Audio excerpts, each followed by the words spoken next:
ಧರ್ಮೋಪದೇಶಕಾಂಡ ಅಧ್ಯಾಯ 34.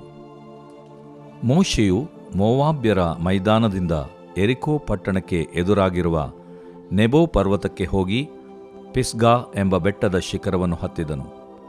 ಆಗ ಯೆಹೋವನು ಕಾನಾನ್ ದೇಶವನ್ನೆಲ್ಲ, ಅಂದರೆ ದಾನ್ ಪಟ್ಟಣದವರೆಗೂ, ಗಿಲ್ಯಾದ್ ಸೀಮೆ, ನಫ್ತಾಲಿ ಪ್ರದೇಶ, ಎಫ್ರಾಯಿಮ್ ಮನಸ್ಸೆ ಕುಲಗಳವರ ಸೀಮೆ, ಪಶ್ಚಿಮ ಸಮುದ್ರದವರೆಗೂ ಯಹೂದ ಸೀಮೆ, ದಕ್ಷಿಣ ಪ್ರದೇಶ, ಚೋಗರೂರಿನ ತನಕ ಯೆರಿಕೋ ಎಂಬ ಖರ್ಜೂರಗಳ ಪಟ್ಟಣದ ಸುತ್ತಲಿರುವ ಮೈದಾನ, ಇದನ್ನೆಲ್ಲ ಅವನಿಗೆ ತೋರಿಸಿ, ನಾನು ಅಬ್ರಹಾಂ, ಇಸಾಕ್, ಯಾಕೋಬರಿಗೆ ಪ್ರಮಾಣ ಮಾಡಿ ಅವರ ಸಂತತಿಯವರಿಗೆ ಕೊಡುವೆನೆಂದು ವಾಗ್ದಾನ ಮಾಡಿದ ದೇಶವು ಇದೇ. ನಿನಗೆ ಪ್ರತ್ಯಕ್ಷವಾಗಿ ತೋರಿಸಿದ್ದೇನೆ, ಆದರೆ ನೀನು ಹೊಳೆದಾಟಿ ಅಲ್ಲಿಗೆ ಹೋಗಕೂಡದೆಂದು ಹೇಳಿದನು. ಯೆಹೋವನ ಮಾತಿನಂತೆ ಆತನ ಸೇವಕನಾದ ಮೋಶೆ ಅಲ್ಲೇ ಮೋವಾಬ್ಯರ ದೇಶದಲ್ಲಿ ದೇಹ ಬಿಟ್ಟನು. ಮೋವಾಬ್ಯರ ದೇಶದಲ್ಲಿ ಬೇತ್ಫೆಗೋರಿಗೆ ಎದುರಾಗಿರುವ ಕಣಿವೆಯಲ್ಲಿ ಯೆಹೋವನು ಅವನ ದೇಹವನ್ನು ಸಮಾಧಿ ಮಾಡಿದನು. ಅವನ ಸಮಾಧಿ ಎಲ್ಲಿದೆಯೋ ಇಂದಿನವರೆಗೆ ಯಾರಿಗೂ ತಿಳಿಯದು. ಮೋಶೆ ಸಾಯುವಾಗ 120 ವರ್ಷದವನಾಗಿದ್ದನು. ಅವನ ಕಣ್ಣು ಮೊಬ್ಬಾಗಲಿಲ್ಲ, ಅವನ ಜೀವಕಳೆ ಕುಂದಿ ಹೋಗಿರಲಿಲ್ಲ. ಮೋವಾಬ್ಯರ ಮೈದಾನದಲ್ಲಿ ಇಸ್ರಾಯೇಲ್ಯರು ಮೋಶೆಗೋಸ್ಕರ 30 ದಿನ ದುಃಖಿಸಿದರು. ಅಲ್ಲಿಗೆ ಮೋಶೆಯ ಪ್ರಲಾಪದ ದಿನಗಳು ಮುಗಿದವು. ಮೋಶೆಯು ನೂನನ ಮಗನಾದ ಯೆಹೋಶುವನ ಮೇಲೆ ಕೈ ಇಟ್ಟದ್ದರಿಂದ ಅವನು ಜ್ಞಾನವರ ಸಂಪನ್ನನಾದನು. ಯೆಹೋವನು ಮೋಶೆಗೆ ಕೊಟ್ಟ ಆಜ್ಞೆಗೆ ಅನುಸಾರವಾಗಿ ಇಸ್ರಾಯೇಲ್ಯರು ಯೆಹೋಶುವನ ಮಾತಿನ ಪ್ರಕಾರ ನಡೆದರು. ಯೆಹೋವನು ಮೋಶೆಯ ಸಂಗಡ ಮುಖಾಮುಖಿಯಾಗಿ ಬಳಿಕೆಯಾಗಿದ್ದನು. ಆತನು ಐಗುಪ್ತ ದೇಶದಲ್ಲಿ ಫರೋಹನ ಮುಂದೆಯೂ ಅವನ ಪ್ರಜಾಪರಿವಾರದವರ ಮುಂದೆಯೂ ವಿಧ ವಿಧವಾದ ಅದ್ಭುತ ಮಹತ್ಕಾರ್ಯಗಳನ್ನು ನಡೆಸುವುದಕ್ಕೆ ಯೆಹೋವನು ಅವನನ್ನು ಕಳುಹಿಸಿದನು. ಇಸ್ರಾಯೇಲ್ಯರ ಮುಂದೆ ವಿಶೇಷವಾದ ಭುಜಪರಾಕ್ರಮವನ್ನೂ ಭಯಂಕರ ಕಾರ್ಯಗಳನ್ನು ನಡೆಸಿದನು. ಇಂಥವನಿಗೆ ಸಮಾನನಾದ ಮತ್ತೊಬ್ಬ ಪ್ರವಾದಿ ಈಚೆಗೆ ಇಸ್ರಾಯೇಲ್ಯರಲ್ಲಿ ಹುಟ್ಟಲೇ ಇಲ್ಲ. ದೇವರು ಪ್ರೀತಿಸುವ ಪ್ರೀತಿಯ ಬಿಗ್ ಜೆ ಟಿವಿ ಪ್ರಿಯ ವೀಕ್ಷಕರಿಗೆ ನಮ್ಮ ಕರ್ತನಾದ ಯೇಸು ಕ್ರಿಸ್ತನ ಹೆಸರಿನಲ್ಲಿ ಸ್ವಾಗತ ಬಯಸುತ್ತೇವೆ. ಬನ್ನಿರಿ, ಇಂದಿನ ನಮ್ಮ ಅಧ್ಯಯನ ಧರ್ಮೋಪದೇಶ ಕಾಂಡ 34ನೇ ಅಧ್ಯಾಯ. 34ನೇ ಅಧ್ಯಾಯ ಕೊನೆಯ ಒಂದು ಅಧ್ಯಾಯ. ಧರ್ಮೋಪದೇಶ ಕಾಂಡದಲ್ಲಿ ನಿಮಗೆ ನೆನಪಿರಬಹುದು ಯಾವ ರೀತಿಯಾಗಿ ಮೋಶೆ ಇನ್ನೇನು ಕಾನಾನ್ ದೇಶಕ್ಕೆ ಜನರನ್ನು ಕರ್ಕೊಂಡು ಬಂದಾಗ, ಇನ್ನೇನು ಕಾನಾನ್ ದೇಶದೊಳಗೆ ಪ್ರವೇಶಿಸೋಕ್ಕೆ ಮುಂಚಿತವಾಗಿ ಆತನು 3 ಸಂದೇಶಗಳನ್ನು ಕೊಡುವಂಥದ್ದನ್ನು ಗಮನಿಸ್ತಕ್ಕದ್ದು, ದೇವ ಜನರಿಗೆ ಬಿಟ್ಟು ಹೋಗುವಂಥದ್ದು, ಅದನ್ನು ಪುನರಾವರ್ತಿಸಿ ಧರ್ಮೋಪದೇಶವನ್ನು ಇನ್ನೊಂದು ಸಾರಿ ಅದನ್ನು ರಿಪೀಟ್ ಮಾಡಿ, ಮೊದಲು ಹೇಳಿದಂಥವುಗಳನ್ನೆಲ್ಲ ಮತ್ತೆ ಇನ್ನೊಂದು ಸಾರಿ ಆತನು ಹೇಳಿ ಉದಾಹರಣೆಗಳೊಂದಿಗೆ, ದೃಷ್ಟಾಂತಗಳೊಂದಿಗೆ ಅಥವಾ ಪ್ರವಾದನೆಗಳೊಂದಿಗೆ, ಪ್ರಾಯೋಗಿಕವಾದಂಥ ಅಂಶಗಳೊಂದಿಗೆ ಆತನು ತನ್ನ ಜನರಿಗೆ ದೇವರ 3 ಸಂದೇಶಗಳನ್ನು ತನ್ನ ಜನರಿಗೆ ಕೊಡುವಾತನಾಗಿದ್ದಾನೆ. ಮೊದಲನೇ ಸಂದೇಶ ಧರ್ಮೋಪದೇಶ ಕಾಂಡ 1-4, ಎರಡನೇ ಸಂದೇಶ ಧರ್ಮೋಪದೇಶ ಕಾಂಡ 5-28, ಮೂರನೇ ಸಂದೇಶ ಧರ್ಮೋಪದೇಶ ಕಾಂಡ 29 ಮತ್ತು 30, 2 ಅಧ್ಯಾಯಗಳು. ಈ 3 ಸಂದೇಶಗಳನ್ನು ಆತನು ಕೊಟ್ಟಿದ್ದ ನಂತರ ಆತನು ಯೆಹೋಶುವನನ್ನು ಕೂಡ ನಾಯಕನಾಗಿ ನೇಮಿಸಿ, ಅನಂತರ ಆತನು ಒಂದು ಹಾಡನ್ನು ಕೂಡ ರಚಿಸಿಬಿಟ್ಟು 43 ವಚನಗಳಿರತಕ್ಕಂಥ ಒಂದು ಹಾಡು ಮೋಶೆ ಒಂದು ಸಾಕ್ಷಿಯಾಗಿ, ಸಾಧನವಾಗಿ, ಎಚ್ಚರಿಕೆಯಾಗಿ ದೇವಜನರಿಗೆ ಬರೆದು ಅದೇ ದಿವಸ ಆತನು 43 ವಚನವನ್ನು ಬಾಯ್ಪಾಠ ಮಾಡಿಸಿ ದೇವಜನರು ಅದನ್ನು ಕಲಿತುಕೊಳ್ಳುವಂತೆ ದೇವರ ಆಜ್ಞೆಗೆ ಅನುಸಾರವಾಗಿ ಆತನು ಅದನ್ನು ಬಿಟ್ಟು ಹೋದನು. ಅದೇ ಹಾಡನ್ನು ಪ್ರಕಟಣೆ 15:3 ಹಾಡುವಂಥದ್ದನ್ನು ಗಮನಿಸ್ತಕ್ಕದ್ದು. ಹಾಗಾದರೆ ಅದು 4000 ವರ್ಷಗಳ ಹಿಂದೆ ಬರೆದಂಥ ಹಾಡಾಗಿದ್ದರೂ ಕೂಡ ಭವಿಷ್ಯದಲ್ಲಿ ಕೂಡ ಹಾಡು ಅದು ಉಪಯುಕ್ತವಾಗುತ್ತದೆ. ದೇವರ ದೃಷ್ಟಿಯಲ್ಲಿ, ದೇವರ ರಾಜ್ಯದಲ್ಲಿ, ದೇವರ ಮನೆಯಲ್ಲಿ ಮತ್ತು 33ನೇ ಅಧ್ಯಾಯ ಧರ್ಮೋಪದೇಶ ಕಾಂಡದಲ್ಲಿ ನೋಡುವಾಗ ಮೋಶೆ ಸಂದೇಶ 3 ಕೊಡುವಂಥದ್ದು ಅಷ್ಟೇ ಅಲ್ಲ, ಒಂದು ಹಾಡನ್ನು ರಚಿಸುವಂಥದ್ದು ಅಷ್ಟೇ ಅಲ್ಲ, ಒಬ್ಬ ಹೊಸ ನಾಯಕನ ನೇಮಿಸುವಂಥದ್ದು ಅಷ್ಟೇ ಅಲ್ಲ, ಕೊನೆಯದಾಗಿ ಮೋಶೆ ಆಶೀರ್ವಾದ ವಚನಗಳನ್ನು ಒಂದೊಂದಾಗಿ ಈ ಗೋತ್ರಗಳಿಗೆ 12 ಗೋತ್ರಗಳಿಗೆ ಆತನು ಆಶೀರ್ವಾದಗಳನ್ನು ಕೊಡುವ ಆತನಾಗಿದ್ದಾನೆ. ಸಿಮಿಯೋನ್ ಗೋತ್ರದ ಹೆಸರಿಲ್ಲ, ಆದರೂ ಕೂಡ ಒಂದೊಂದು ಆಶೀರ್ವಾದವನ್ನು ಕೊಡುವಾಗ ಹುದುವಾಗಿ ಒಂದು ಮಾತನ್ನು ಹೇಳ್ತಾನೆ. ಅದೇನಂತ ಹೇಳಿದ್ರೆ, ದೇವರು ನಿಮಗೆ ಅಗ್ನಿ ಸದೃಶವಾದ ವಾಕ್ಯ ಕೊಟ್ಟಿದ್ದಾನೆ ಅಂತ, ಅಗ್ನಿಮಯವಾದಂಥ ವಾಕ್ಯ. ಅದೇ ಮೋಶೆ 32ನೇ ಅಧ್ಯಾಯದಲ್ಲಿ ಧರ್ಮೋಪದೇಶ ಕಾಂಡ, ದೇವರ ವಾಕ್ಯವು ಅದು ಮಳೆಯಾಗಿದೆ ಎಂಬುದಾಗಿ 32ನೇ ವಚನದಲ್ಲಿ ದೇವರ ವಾಕ್ಯವು ಮಳೆಯಾಗಿದೆ, ಅದು ತುಂತುರುಗಳಂತೆ ಇರುವಂಥದ್ದು, ತಣ್ಣಗಾಗಿರುವಂಥದ್ದು, ತಣ್ಣಗಾಗಿ ಮಾಡುವಂಥದ್ದು. ದೇವರ ವಾಕ್ಯವು ಅದು ಮಂಜಿನಂತಿದೆ ಮತ್ತು ಅದು ಹದಮಳೆಯಂತೆ ಹಿತವನ್ನು ಕೊಡುವಂಥದ್ದು ದೇವರ ವಾಕ್ಯ ಎಂಬುದಾಗಿ ಹೇಳಿದ ಅದೇ ಮೋಶೆ ಈಗ ದೇವರ ವಾಕ್ಯವು ಅಗ್ನಿ ಸದೃಶವಾದದ್ದು, ಅದು ಜ್ವಾಲೆ ಕೂಡ ಎಂಬುದಾಗಿ ಹೇಳ್ತಾನೆ. ಇವೆಲ್ಲವನ್ನು ದೇವರು ಕೊಡುವುದಕ್ಕೆ ಕಾರಣ ಏನೆಂಬುದಾಗಿ ಕೂಡ 33ನೇ ಅಧ್ಯಾಯ 3ನೇ ವಚನ ಧರ್ಮೋಪದೇಶ ಕಾಂಡದಲ್ಲಿ ಮೋಶೆ ಹೇಳ್ತಾನೆ ರೀ. ಧರ್ಮೋಪದೇಶ ಕಾಂಡ 33:3ರಲ್ಲಿ ಆತನು ಅಂದರೆ ದೇವರು ತನ್ನ ಜನರನ್ನು ಪ್ರೀತಿಸುತ್ತಾನೆ. God loves his people. ತನ್ನ ಜನರನ್ನು ಆತನು ಪ್ರೀತಿಸುವುದರಿಂದ ಆತನು ಮಳೆಯನ್ನು ಕೊಡ್ತಾನೆ, ಬಿಸಿಲನ್ನು ಕೊಡ್ತಾನೆ, ಸೂರ್ಯನನ್ನು, ಗಾಳಿಯನ್ನು, ಎಲ್ಲವನ್ನು ಕೊಡ್ತಾನೆ. ವಾಕ್ಯ ಕೂಡ, ದೇವರ ವಾಕ್ಯ ಕೂಡ ಅದು ಮಳೆಯಂಥದ್ದು, ಮಂಜಿನಂಥದ್ದು. ದೇವರ ವಾಕ್ಯ ಅದು ಅಗ್ನಿಮಯವಾದದ್ದು. ಇವೆಲ್ಲವೂ ತನ್ನ ಜನರ ಆಶೀರ್ವಾದಕ್ಕಾಗಿ. ಯಾಕೆ ಆಶೀರ್ವದಿಸಬೇಕು? ಯಾಕಂದರೆ ಪ್ರೀತಿ.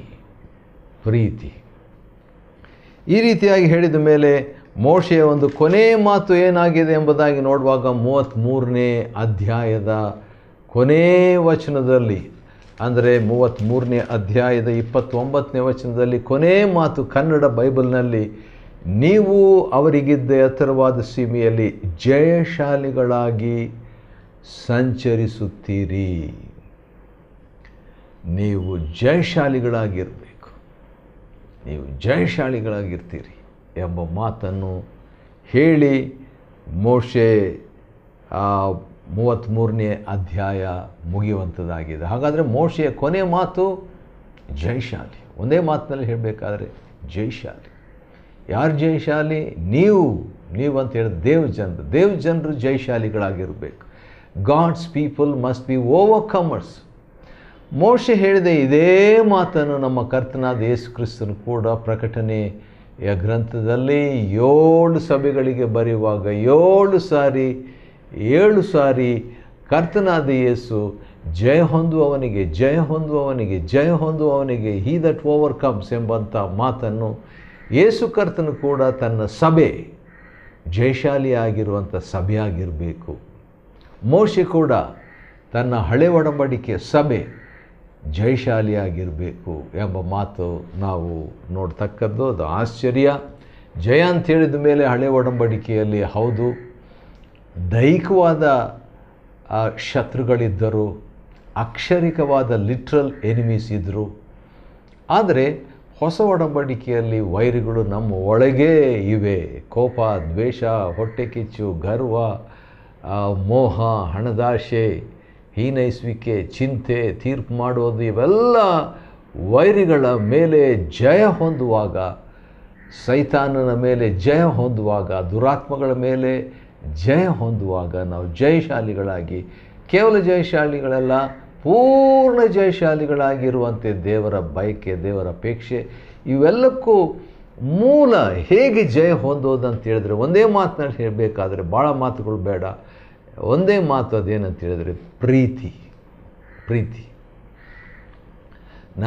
ನಮ್ಮನ್ನು ಪ್ರೀತಿಸುವಾತನ ಮುಖಾಂತರವಾಗಿ ನಾವು ಇವೆಲ್ಲವುಗಳಲ್ಲಿ ಪೂರ್ಣ ಜಯಶಾಲಿಗಳಾಗ್ತೇವೆ ಎಂಬುದಾಗಿ ಭಕ್ತ ಪೌಲನು ಹೇಳ್ತಾನೆ. ಪ್ರೀತಿಸುವ ಆತನ ಮುಖಾಂತರ, ಪ್ರೀತಿಸುವುದರ ಮುಖಾಂತರ ನಾವು ಜಯಶಾಲಿಗಳಾಗ್ತೇವೆ. ಕೊನೆಯ ಅಧ್ಯಾಯ ಧರ್ಮೋಪದೇಶ ಕಾಂಡ 34ನೇ ಅಧ್ಯಾಯಕ್ಕೆ ಬಂದಿದ್ದೇವೆ.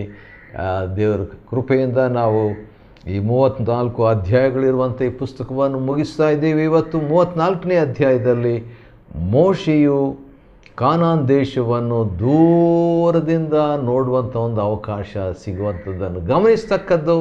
34ನೇ ಅಧ್ಯಾಯದ 1ನೇ ವಚನ, ಮೋಶೆಯು ಮೋವಾಬ್ಯರ ಮೈದಾನದಿಂದ ಯೆರಿಕೋ ಪಟ್ಟಣಕ್ಕೆ ಎದುರಾಗಿರುವ ನೆಬೋ ಪರ್ವತಕ್ಕೆ, ಈ ನೆಬೋ ಎಂಬ ಪರ್ವತ ಸುಮಾರು ಅದು 2600 ಅಡಿಗಳ ಎತ್ತರದಲ್ಲಿರುವಂಥ ಒಂದು ಪರ್ವತ. ಹಾಗಾದರೆ ಮೇಲಿಂದ ಒಳ್ಳೆ ವಿಮಾನದಿಂದ ನೋಡುವಂಥ ಒಂದು ಅವಕಾಶ ಬಹುಶಃ ಮೋಶೆಗೆ ಲಭ್ಯವಾಯಿತು. ಈ ಒಂದು ಬೆಟ್ಟದ ಹೆಸರಿನ ಅರ್ಥ, ನೆಬೋ ಎಂಬ ಬೆಟ್ಟದ ಅರ್ಥ ಏನಂದರೆ, ನೆಬೋ ಅಂದರೆ ಪ್ರವಾದನೆ ಎಂಬುದಾಗಿ ಅರ್ಥ ರೀ. ನೆಬೋ ಪ್ರವಾದನೆ ಅಥವಾ ಹೇಳು, ಪ್ರವಾದಿಸು, ಮಾತನಾಡು, ತಿಳಿಸು, ಸಾರು, ಪ್ರೊಕ್ಲೇಮ್, ಪ್ರೊಫೆಸೈ, ಅಟರ್ ಎಂಬುದಾಗಿ ಅರ್ಥ ಕೊಡುವಂಥದ್ದು ಈ ನೆಬೋ ಎಂಬ ಪದ. ನೆಬೋ ಎಂಬ ಪದ. ನೆಬೋ ಎಂಬಂಥದ್ದು ಅದು ಕ್ರಿಯಾಪದ. ಯಾಕಂತೇಳಿದ್ರೆ ಪ್ರವಾದಿಸುವಂಥದ್ದು. ಆ ಒಂದು ನೆಬೋ ಎಂಬ ಪದದಿಂದ ಬರುವಂಥದ್ದು ನಬಿ ಅಂತ ಹೇಳ್ಬಿಟ್ಟು, ನಬಿ ಅಂತ ಹೇಳಿದರೆ ಪ್ರವಾದಿ, ನಬಿಯಾ ಅಂತ ಹೇಳಿದರೆ ಪ್ರವಾದಿನಿ, ಪ್ರವಾದಿಸುವ. ಯೆಶಾಯನ ಹೆಂಡತಿಗೆ ಪ್ರವಾದಿನಿ ಎಂಬುದಾಗಿ ಹೇಳಲಾಗಿತ್ತು. ಆ ರೀತಿಯಾಗಿ ಪ್ರವಾದಿಯಾದಂಥ ಮೋಶೆ ಪ್ರವಾದಿಸುವ ಪರ್ವತದ ಮೇಲೆ ನಿಂತುಕೊಂಡು ಪ್ರವಾದನೆಯ ಒಂದು ಅಂತಿಮವನ್ನು, ಮುಕ್ತಾಯವನ್ನು ಪ್ರವಾದಿಯಾಗಿ ಮುಗಿಸಿ, ಇನ್ನೊಬ್ಬ ಬರತಕ್ಕ ಪ್ರವಾದಿ, ದೊಡ್ಡ ಪ್ರವಾದಿ, ಯೇಸು ಕ್ರಿಸ್ತನೆಂಬ ಹೆಸರುಳ್ಳ ಪ್ರವಾದಿಗೆ ಸೂಚಿಸುವಂಥ ವ್ಯಕ್ತಿಯಾಗಿ ಈ ಪರ್ವತದ ಮೇಲೆ ನಿಂತಿರುತ್ತಾನೆ. ಎದುರಾಗಿರುವ ನೆಬೋ ಪರ್ವತಕ್ಕೆ ಹೋಗಿ ಪಿಸ್ಗಾ ಎಂಬ ಬೆಟ್ಟದ ಶಿಖರವನ್ನು ಹತ್ತಿದನು. ನೆಬೋ ಪರ್ವತ, ಪಿಸ್ಗಾ ಶಿಖರ. ಪಿಸ್ಗಾ ಎಂಬುದಾಗಿ ಹೇಳೋದಾದರೆ ತಲೆ, ಎತ್ತರ, ಮೇಲೆ, ಉನ್ನತ, ತುದಿ ಎಂಬ ಅರ್ಥ ಇರುವಂಥದ್ದು ಈ ಪಿಸ್ಗಾ. ಇನ್ನೊಂದು ಅರ್ಥ ಕೂಡ ಪಿಸ್ಗಾ ಅಂತೇಳಿದರೆ ಸೀಳು, ಸಂದು, ಬಿರುಕು ಎಂಬ ಅರ್ಥ ಕೂಡ ಆ ಒಂದು ಪಿಸ್ಗಾ ಎಂಬ ಪದಕ್ಕೆ ಕೊಡ್ತದೆ.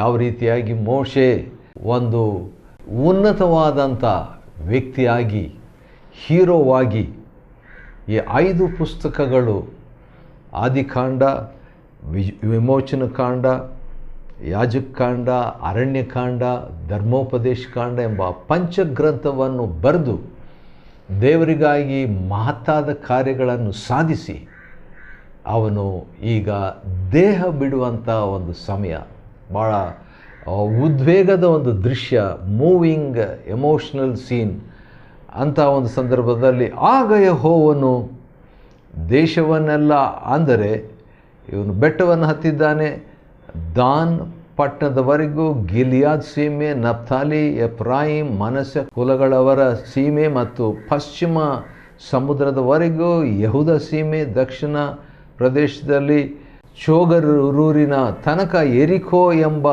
ಖರ್ಜೂರುಗಳ ಪಟ್ಟಣದ ಸುತ್ತಲಿರುವ ಮೈದಾನ, ಇದನ್ನೆಲ್ಲ ಅವನಿಗೆ ತೋರಿಸಿ. ಸ್ವಲ್ಪ ಊಹಿಸ್ಕೊಳ್ರಿ ಯಾವ ರೀತಿಯಾಗಿ ಸೈತಾನನು ಕೂಡ ಒಂದು ಸಾರಿ ಯೇಸು ಕ್ರಿಸ್ತನಿಗೆ ಲೋಕದ ಎಲ್ಲ ರಾಜ್ಯಗಳನ್ನು ತೋರಿಸಿ ಒಂದು ಶಾರ್ಟ್ಕಟನ್ನು, ಒಂದು ಶೋಧನೆಯನ್ನು ಮಾಡಿದನು. ಆದರೆ ತಂದೆಯಾದ ದೇವರು ಮೋಶೆಗೆ ಒಂದು ಟೂರ್, ಒಂದು ಪಕ್ಷಿ ನೋಟ ಇದನ್ನೆಲ್ಲ ತೋರಿಸಿ, 3ನೇ ವಚನ, 34ನೇ ಅಧ್ಯಾಯ. ತೋರಿಸಿ, ನಾನು ಅಬ್ರಹಾಂ, ಈಸಾಕ್, ಯಾಕೋಬ ಅವರಿಗೆ ಪ್ರಮಾಣ ಮಾಡಿ ಅವರ ಸಂತತಿ ಅವರಿಗೆ ಕೊಡುವನೆಂದು ವಾಗ್ದಾನ ಮಾಡಿದ ದೇಶವೂ ಇದೇ. ನಾನು ಕೊಡ್ತೀನಿ ಕೊಡ್ತೀನಿ ಕೊಡ್ತೀನಿ ಕೊಡ್ತೀನಿ, ವಾಗ್ದಾನ ದೇಶ ಕೊಡ್ತೀನಿ ಎಂಬುದಾಗಿ ದೇವರು ವಾಗ್ದಾನ ಮಾಡಿ ಮಾಡಿ ಮಾಡಿ ಕೊನೆಗೆ ನಾನು ಕೊಡುವೆನೆಂದು ಅವರ ಸಂತತಿಯವರಿಗೆ ವಾಗ್ದಾನ ಮಾಡಿದ ದೇಶವು ಇದೆ. ಮೋಶೆ ಇದೆ, ನಿನಗೆ ಪ್ರತ್ಯಕ್ಷವಾಗಿ ತೋರಿಸಿದ್ದೇನೆ. ಮೋಶೆಗೆ ದೇವರು ತೋರಿಸ್ಬೇಕಾಗಿಲ್ಲ, ಆದರೆ ಮೋಶೆ ಬಂದು ದೇವರ ಸ್ನೇಹಿತ. ಒಬ್ಬ ಸ್ನೇಹಿತನ ಜೊತೆಯಲ್ಲಿ ಮಾತನಾಡಿದಂಥ ರೀತಿಯಲ್ಲಿ ದೇವರು ಮೋಶೆಯೊಂದಿಗೆ ಮಾತಾಡಿದನು. ಸರಿ, ಆ ರೀತಿಯಾಗಿ ತೋರಿಸಿ ಆತನಿಗೆ ಒಂದು ವಾರ್ನಿಂಗ್ ಕೂಡ ಮೋಶೆಗೆ ದೇವರು, ನೀನು ಹೊಳೆ ದಾಟಿ ಅಲ್ಲಿಗೆ ಹೋಗಕೂಡದು. ಯಾಕಂದರೆ ಮೋಶೆಗೆ ಹೋಗಬೇಕಂತ ಒಂದು ಆಸೆ. ಯಾಕಂದರೆ ಇಷ್ಟು ಕಾಲ ನಡೆಸಿದ ಮೇಲೆ ಇನ್ನೇನು ಹತ್ರ ಬಂದಾಗ ದೇವರು, ಇಲ್ಲ ನೀನು ಹೋಗಬಾರ್ದು ಎಂಬುದಾಗಿ ಆತನಿಗೆ ಒಂದು ಮಾತನ್ನು ಹೇಳಿದನು. ಮೋಶೆ ಅದನ್ನು ತಕ್ಕೊಂಡ. ಯೆಹೋವನ ಮಾತಿನಂತೆ ಆತನ ಸೇವಕನಾದ ಮೋಶೆ ಅಲ್ಲೇ, ಎಲ್ಲಿ? ಮೋವಾಬ್ಯರ ದೇಶದಲ್ಲಿ, ನೆಬೋ ಅಂದರೆ ಪ್ರವಾದಿಸು ಎಂಬ ಆ ಬೆಟ್ಟದಲ್ಲಿ, ಪಿಸ್ಗಾ ಅಂದರೆ ಉನ್ನತ ಎಂಬ ಶಿಖರದಲ್ಲಿ ದೇಹ ಬಿಟ್ಟನು. 5ನೇ ವಚನ, ಧರ್ಮೋಪದೇಶ ಕಾಂಡ 34:5. ಮೋಶೆ ಸತ್ತು ಹೋದ. ಮೋವಾಬ್ಯರ ದೇಶದಲ್ಲಿ ಬೆತ್ಪೆಗೋರಿಗೂ ಎದುರಾಗಿರುವ ಕಣಿವೆಯಲ್ಲಿ ಯೆಹೋವನು ಅವನ ದೇಹವನ್ನು ಸಮಾಧಿ ಮಾಡಿದನು. ಒಂದು ರೀತಿಯಿಂದ ಇದರಲ್ಲಿ ನಮಗೆ ದುಃಖ ಸಂತೋಷ ಎರಡು ಮಿಕ್ಸ್ ಆಗಿ ಬರುವಂತೆ ಕಾಣ್ತಾ ಇದೆ. ಒಂದು ಕಡೆಯಿಂದ ದೇವರು ತೋರಿಸ್ತಾನೆ ದೇಶವನ್ನು, ಕಾನಾನ್ ದೇಶವನ್ನು, ಆದರೆ ನೀನು ಸೇರಬಾರ್ದಂತ. ತೋರಿಸಿದಾಗ ಖುಷಿ ಆಯಿತು, ಸೇರಬಾರ್ದಂದಾಗ ದುಃಖ. ಇನ್ನೊಂದು ರೀತಿಯಿಂದ ನೋಡುವಾಗ ಮೋಶೆ ಆ ಕಾನಾನ್ ದೇಶಕ್ಕೆ ಹೋಗಬಾರ್ದು ಅಂತೇಳಿ, ಒಂದು ವೇಳೆ ಹೋಗಿದ್ರೆ ಒಂದು ವೇಳೆ ಆ ಕಾನಾನ್ ದೇಶದಲ್ಲಿ ಪ್ರಾಣ ಹೋಗ್ತಿದ್ದ, ಮರಣ ಅಲ್ಲಿ ಹೊಂದುತ್ತಿದ್ದ. ಮೋಶೆನ ಸಮಾಧಿ ಇಸ್ರಾಯೇಲರು ಮಾಡಿರ್ತಿದ್ರು. ಆದರೆ ಹೋಗದೇ ಇರುವಾಗ ಇನ್ನೊಂದು ಸೌಭಾಗ್ಯ, ಯಾರಿಗೂ ಸಿಗದಂಥ ಸೌಭಾಗ್ಯ ಮೋಶೆಗೆ ಸಿಗ್ತದೇನು? ದೇವರು ತಾನೇ ಮೋಶೆಗೆ ಶವ ಸಂಸ್ಕಾರ ಮಾಡುವಂಥದ್ದು. ಯೆಹೋವನು ಅವನ ದೇಹವನ್ನು ಸಮಾಧಿ ಮಾಡಿದನು. ಯಾರಿಗೂ ಗೊತ್ತಿಲ್ಲ ಅಂತ ಹೇಳಿದ ಮೇಲೆ ಯಾರು ಸಮಾಧಿ ಮಾಡಿರಬೇಕು? ದೇವರೇ, ನಾನೇ ಸಮಾಧಿ ಮಾಡ್ತೀನಿ ನನ್ನ ಸ್ನೇಹಿತನ, ನನ್ನ ದಾಸನ ದೇಹವನ್ನು ಅಂತ ಹೇಳಿಬಿಟ್ಟು ದೇವರು ಸಮಾಧಿ ಮಾಡ್ತಾನೆ. 6ನೇ ವಚನ, ಅವನ ಸಮಾಧಿ ಎಲ್ಲಿದೆಯೋ ಇಂದಿನವರೆಗೂ ಯಾರಿಗೂ ತಿಳಿಯದು. ಬಹುಶಃ ಇಸ್ರಾಯೇಲರಿಗೆ ಆ ದೇಹ ಸಿಕ್ಬಿಟ್ಟಿದ್ರೆ ಅವರು ಆ ದೇಹವನ್ನು ಪೂಜೆ ಮಾಡಿಬಿಡ್ತಿದ್ರು ಏನೋ ಗೊತ್ತಿಲ್ಲ. ದೇವರು ಅಂಥ ಮಹಾಭಕ್ತನು ಕೆಲವು ಸಾರಿ ಅಂಥ ಒಂದು ಅವಕಾಶ ಸಾಧ್ಯ ಆದ ಕಾರಣ ದೇವರಿಗೆ ಮಾತ್ರ ಗೊತ್ತು ಮೋಶೆನ ಸಮಾಧಿ ಮಾಡಿದ್ದು, ಯಾರಿಗೂ ಗೊತ್ತಿಲ್ಲ. ಆಮೇಲೆ ಸೈತಾನಿಗೂ ಗೊತ್ತು. ಯಾಕಂದರೆ ಯೂದನ ಪತ್ರಿಕೆ 9ನೇ ವಚನದಲ್ಲಿ ಸೈತಾನು ಮೋಶೆಯ ದೇಹವನ್ನು ತಗೊಳ್ಳಿಕ್ಕೆ ಹೋಗ್ತಾನೆ. ಸರಿ, ಅದು ಬೇರೆ ಕತೆ. 120 ವಯಸ್ಸು ಇದ್ದಾಗ ಮೋಶೆ ಸತ್ತನು. ಅವನು ಸತ್ತಾಗ ಅವನ ಕಣ್ಣು ಮೊಬ್ಬಾಗಲಿಲ್ಲ. ವಾವ್! ಮತ್ತು ಅವನ ಜೀವಕಳೆ ಕುಂದಿ ಹೋಗಿರಲಿಲ್ಲ. 120 ವಯಸ್ಸಿನಲ್ಲಿ ಕೂಡ ಖುಷಿಯಿಂದ ಕಳೆಯಿಂದ ಮೋಶೆ ಇದ್ದ. ಆದ ಕಾರಣ ವಿಶ್ವಾಸಿಗಳು ಸಂತೋಷವಾಗಿರಬೇಕು. ಹಳೆ ಒಡಂಬಡಿಕೆ ಮೋಶೆ ಕಳೆಗೊಂದದೇ ಇದ್ದಾಗ ಹೊಸ ಒಡಂಬಡಿಕೆ ದೇವಜನರು ಇನ್ನೆಷ್ಟು ಕರ್ತನಲ್ಲಿ ಸಂತೋಷವುಳ್ಳವರಾಗಿರಬೇಕು. ಹೌದು, ಅಲ್ಲಿ ಮೋಶೆಗಾಗಿ ಇಸ್ರಾಯೇಲರು ದುಃಖಪಟ್ಟರು. ಮೋಶೆ ಸತ್ತಿದ್ದ ಅವ್ರಿಗೆ ಗೊತ್ತಾಯಿತು, ಮೋಶೆ ಇಲ್ಲದೇ ಇರುವಂಥದ್ದೊಂದು. ಆದರೆ ಮೋಶೆಯು ನೂನನ ಮಗನಾದ ಯೆಹೋಶನ ಮೇಲೆ ಕೈ ಇಟ್ಟಿದ್ದರಿಂದ, ಹೋಗೋಕ್ಕೆ ಮುಂಚೆ ಮೋಶೆ ಕೈ ಇಟ್ಟಿದ್ದನು. ಆದ ಕಾರಣ ಯೆಹೋಶುವನ ಮೇಲೆ ಜ್ಞಾನವರ ಸಂಪನ್ನತೆ, ಅವನು ಜ್ಞಾನವರ ಸಂಪನ್ನನಾದನು. ಯೆಹೋವನು ಮೋಶೆಗೆ ಕೊಟ್ಟ ಆಜ್ಞೆಗೆ ಅನುಸಾರವಾಗಿ ಇಸ್ರಾಯೇಲರೆಲ್ಲರೂ ಯೆಹೋಶುವನ ಮಾತಿನ ಪ್ರಕಾರ ನಡೆದರು. ಈ ಮೋಶೆ ಬಗ್ಗೆ ಒಂದು ಕಾಮೆಂಟ್ರಿ ಏನಂತ ಹೇಳಿದರೆ, ಯೆಹೋವನು ಮೋಶೆಯ ಸಂಗಡ ಮುಖಾಮುಖಿಯಾಗಿ ಬಳಿಕೆಯಾಗಿದ್ದನು.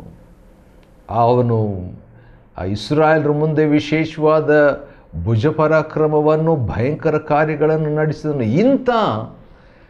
ಇಂಥವನಿಗೆ ಅಂದರೆ ಮೋಶೆಗೆ ಸಮಾನನಾದ ಮತ್ತೊಬ್ಬ ಪ್ರವಾದಿ ಈಚೆಗೆ ಇಸ್ರಾಯೇಲ್ನಲ್ಲಿ ಹುಟ್ಟಲೇ ಇಲ್ಲ ಎಂದು ಧರ್ಮೋಪದೇಶ ಕಾಂಡ 34ನೇ ಅಧ್ಯಾಯ ಮುಕ್ತಾಯವಾಗ್ತದೆ. 34ನೇ ಅಧ್ಯಾಯವನ್ನು ಅಧ್ಯಯನ ಮಾಡಿಕೊಳ್ಳುವಂತೆ, ಈ ಪುಸ್ತಕವನ್ನು ಮುಗಿಸುವಂತೆ ದೇವರು ಕೊಟ್ಟ ಕೃಪೆಗಾಗಿ ಆತನಿಗೆ ಸ್ತೋತ್ರವಾಗಲಿ. ದೇವರು ನಿಮ್ಮನ್ನು ಆಶೀರ್ವದಿಸಲಿ.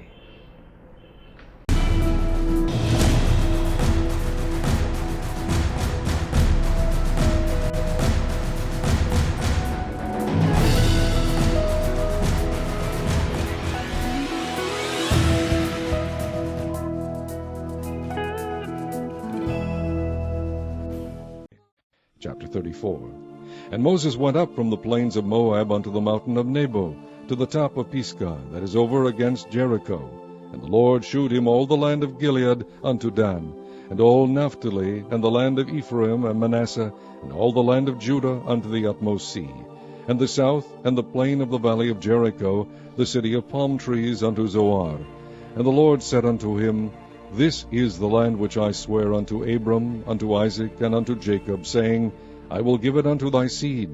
I have caused thee to see it with thine eyes, but thou shalt not go over thither. So Moses the servant of the Lord died there in the land of Moab, according to the word of the Lord. And he buried him in a valley in the land of Moab, over against Beth-peor, but no man knoweth of his sepulchre unto this day. And Moses was 120 years old when he died. His eye was not dim, nor his natural force abated. And the children of Israel wept for Moses in the plains of Moab 30 days.